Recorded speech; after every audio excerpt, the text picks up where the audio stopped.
ભાવનગરની સુમિટોમો કંપનીમાં ammonia gas leakage થયા હોવાની ઓફસાઇટ મોક ડ્રીલ યોજાઈ।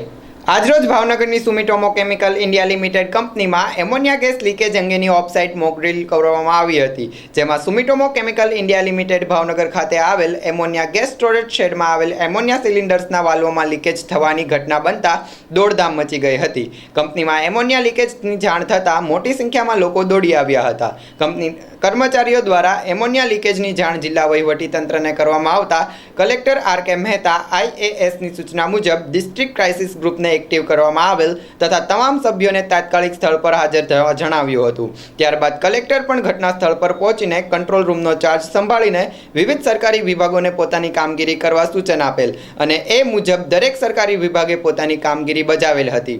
ભાવનગર મહાનગરપાલિકા ફાયર ટેન્ડર દ્વારા સ્થળ પર પહોંચીને એમોનિયા લીકેજને કંટ્રોલ કરેલો હતો। ત્યારબાદ ગુજરાત પોલ્યુશન કંટ્રોલ બોર્ડ દ્વારા ગેસ ડિટેક્ટરની મદદથી લોકેશન પર ગેસનું પ્રમાણ ચેક કરતા તે નહિવત આવતા કલેક્ટર દ્વારા સાઇઝ વિઝિટ કરીને ઓલ ક્લિયરનું સિગ્નલ આપતા આ ડ્રીલ પૂર્ણ જાહેર કરવામાં આવેલ। આ મોક ડ્રીલ દરમિયાન દુર્ઘટના સ્થળ પર ફાયર વિભાગ, પોલીસ વિભાગ, ડિઝાસ્ટર વિભાગ, ઔદ્યોગિક સલામતી અને સ્વાસ્થ્ય કચેરીના અધિકારીઓ અને મેડિકલ વિભાગ હાજર રહેલ અને જિલ્લા વિવિધ ઔદ્યોગિક એકમોમાં સેફટી એક્સપર્ટ્સ ઓબ્ઝર્વર તરીકે કામગીરી આપવામાં આવેલ હતી।